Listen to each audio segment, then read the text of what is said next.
Hey everybody, this is a rather short live stream, but I have to ask, and I'll talk about it later tonight. The Oakland Raiders signed Richie Incognito to a one-year free agent deal. Uh, Richie Incognito. Now, let me preface what I'm about to say about Richie Incognito with this. In 2014, I was covering the NFL draft, as I have now for 14 of the last 15 years. There was a gentleman by the name of Taylor Lewan who was out of Michigan. And Taylor was drafted in the first round by the Tennessee Titans and has gone on to a very successful career as one of the top offensive tackles in the league. But Taylor was known for having a temper then, and he had been arrested for assault against not one but two Ohio State students because, well, Ohio State had beaten Michigan. They were, doing what students do, taunting, and he didn't like it and sought to beat them up. So at the draft, when Taylor came in to meet the media for the first time, and this is on Zenny62 on YouTube here. You can watch it right now if you want. All you have to do is type his name. You will see a live stream interview that was done, and the fact that the media, largely white, actually pretty much all white, save for maybe about 2 or 3 people then, were just lobbing him softball questions. And you would say, don't they do that for everybody? No. Because if the person was black then, and things have changed, fortunately, they would ask him about the arrest. First question out of the gate, other than my question of, how do you feel? The question I always ask any NFL rookie when he's coming into the draft. But with Taylor, they were afraid to deal with a 900-pound gorilla in the room. His temper and that arrest.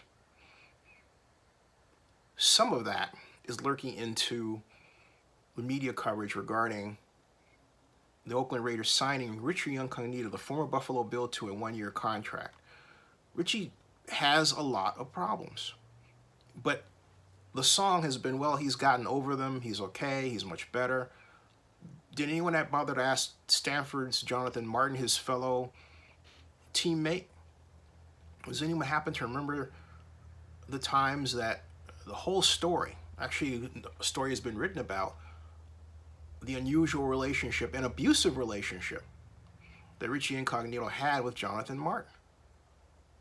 A relationship that drove Jonathan Martin out of the NFL. No one bothered to mention that. Someone else wrote that, well, he hasn't been in the league since 2017, and during that time, he's really gotten himself together. Okay, so explain the report of August 21st of 2018, where Taylor was in a funeral home, and I can understand that he would be upset. Apparently, you're in a funeral home because someone passed away. Got it. But he threatened to shoot the funeral home employees and then threatened to go back to his truck and get his guns and basically, terminate them. He frightened them so bad they called 911, and Taylor was arrested for threats and disorderly conduct. That was last year. That was August of last year. We're not even a year beyond that, and we're supposed to believe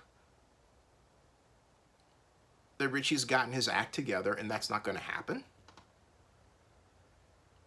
Why give a person like Richie another chance? I mean, he's had chance after chance after chance.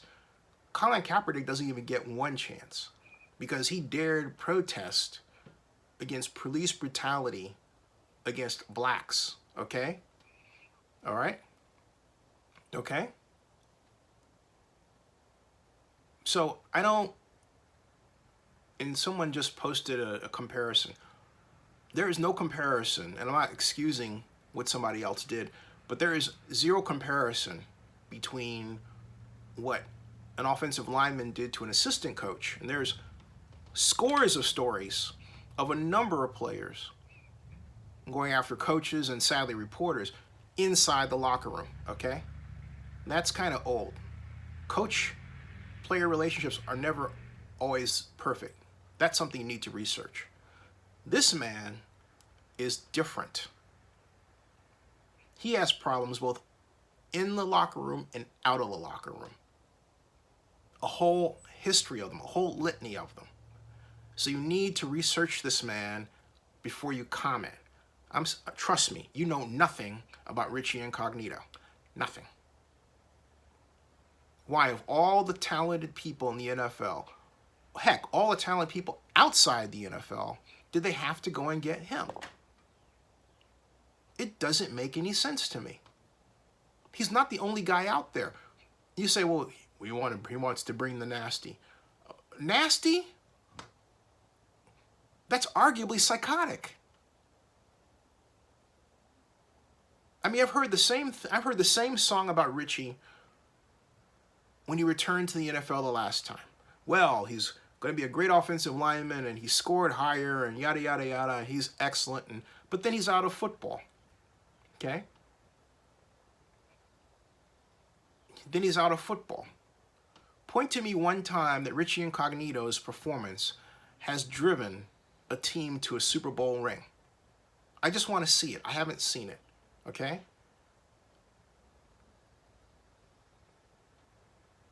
Where someone could say, well, but were it not for Richie Incognito, we would not have been hoisting the Vince Lombardi trophy over our heads. Yeah, I want to see that. Maybe I missed something. You know, it's possible. Doubt it. And again, did anybody bother to ask Jonathan Martin what he thought about all this?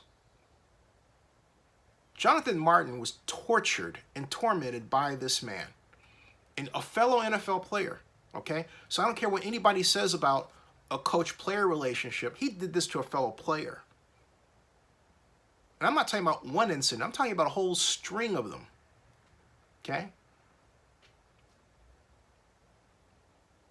There's some people who, look, I agree that people deserve second chances and third chances. But Richie he's had them.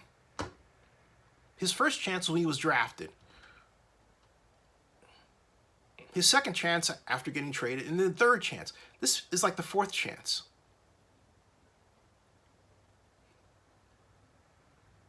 And if I'm wrong about that, in terms of chances, then I ask you this question. Last year, the man was arrested for threats and disorderly conduct. And why is that not an NFL concern? Is it because he wasn't in the league and this happened and it's kind of a loophole? Well, okay, you weren't in the league. You got arrested for threats and disorderly conduct. I don't know what happened. Maybe the case was dismissed. All right?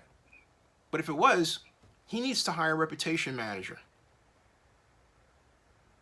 He needs to have Zenny 62 Media tell positive stuff about him, because I haven't seen anything. I haven't seen zip. And let's face it, a person is formed these days by what other people read online about them. So you have to tell your own story. He hasn't done that, and no one's done it for him. And the people who have told this story, people who have told this story, they have done it for him. But it hasn't been on his behalf. Does he contribute to a charity? I don't know. What kind of family man is he? I don't know. Has he improved his relationships with black players? I don't know. Jonathan Martin was black. Ask him. Okay? can't think of anybody who compares exactly to Richie Incognito. Even Taylor Lewan didn't like it when I asked him how he felt that other people were comparing his temperament at the time to Richie Incognito. He didn't like that. I wasn't asking it to be funny. That was the talk out there, but the trouble is that you had the media that didn't want to paint a white player with the same brush they painted a black player. If Richie Incognito had been black, I guarantee you, he would not have received the same level of celebration or chances as Richie Incognito has. And that is a sad statement in our society, particularly, again, when you have a person like Colin Kaepernick out there who's still blocked from the league, had to go to court against the league, had to settle, and is still not on an NFL roster and should be on the Raiders roster. Not to mention the roster of about 5 or 6 other teams I can think of. It would have been great to see Colin Kaepernick on the roster of the Arizona Cardinals as a backup, okay? All right? Black Lion says this is like Malcolm X joining a Trump rally, a nightmare waiting to happen. Interesting comparison. I don't understand what this point was. Is it if it's to say, hey, we've got Antonio Brown, Vontaze Burfict, and Richie Incognito, and we've got the cast-offs of the league, Al Davis style. You know, I think that point of view is actually an insult to Mr. Davis, because Al didn't make decisions just because you got into trouble. He made decisions on a case-by-case basis, knowing full well the severity of what happened, your talent to play football, and how you would be in the locker room. I can't see Mr. Davis ever giving the green light to bring in a person like Richie Incognito, knowing his history with other players. So anybody like Mike Mayock or John Gruden saying, oh, well, this is in the great Raider tradition. It is not in the Raider tradition, and it is assault. It is an insult to Al Davis to even say that. It is not in the Raider tradition to bring a person like Richie Incognito into the Raiders. He needs, now that he is with the Raiders, to make certain that everybody knows that he's being watched and managed full stop. Maybe he needs to take some sort of medication. I don't say that to be funny. I am very serious. Racism is in and of itself is a mental illness. What are you doing to clear that mental illness? Okay? All right? D. Bryan says, seems like once you're even okay at your position in football, you get a chance. Well, arguably, no, that's not true. Because, look, if that's the case, Colin Kaepernick would have got a chance, right? But Colin Kaepernick touched the race button. And they're pissed off about that. And Black Lion says, Cognito in Oakland, California, really shaking my head. Yeah. Okay? So, you know, this isn't about anybody being good at football. This is about Richie Incognito having the right connections, and as they used to say, the complexion to make the connection, right? Which is horrible. That's a cute way of saying, oh, it's okay to be racist. It's not okay. It's not okay. It is not okay. I'm disappointed in the Raiders for this move. They didn't need to do that. They didn't need to get press, okay? All right? And I don't see, like someone says, Davis fired Tom Cable because he was toxic. Tom Cable wasn't toxic at the time. Tom Cable had a specific issue with certain people that, from an entirely other perspective, you could argue was justified. Just saying, okay? Just saying. Just saying. Tom Cable is an excellent coach. I don't blame him for the scheme that he's asked to run. He did a fantastic job in Seattle, and I challenge anybody to prove to me that Tom Cable is a lousy coach. Tom Cable is a great coach. I would love to have Tom Cable on my staff. Can Tom Cable deal with a guy like Richie Incognito? I hope so. I certainly hope so.